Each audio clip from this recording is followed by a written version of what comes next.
शुभ शुभ तू कले बिया जो हम करब तोरा ले दुआ जे शुभ शुभ तू कले बिया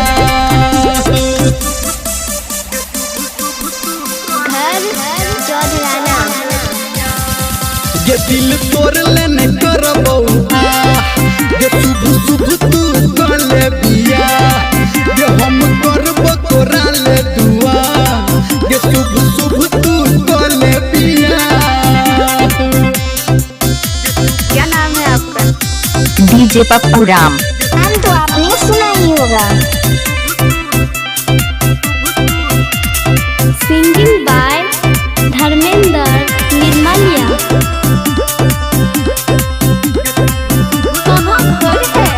चौधराना। हाँ पंडित जी मंत्र पढ़तौ देतौ आशीर्वाद के आ तोरा चक्कर में हम तो भगेलौ बर्बाद के।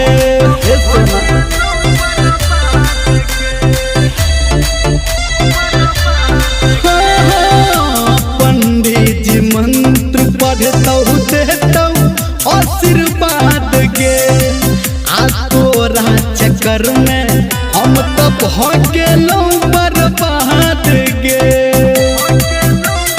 डीजे पप्पू राम।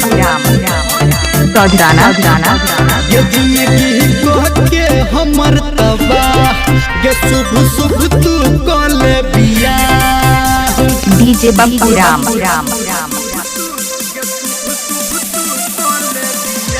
ये हम करब तोरा ले दुआ ये शुभ शुभ तू कले बिया जे हम करब तोरा ले दुआ ये शुभ शुभ तू कले बिया।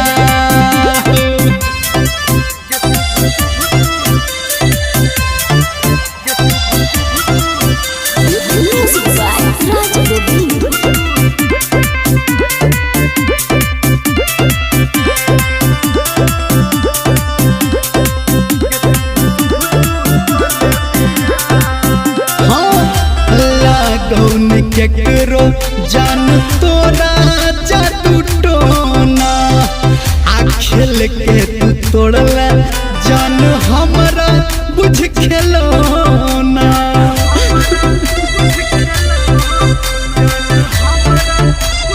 जो जो है गौन केकरो जान तोरा जादू टोना आ खेल के तू तोड़ला जान हमरा बुझ खेलौना।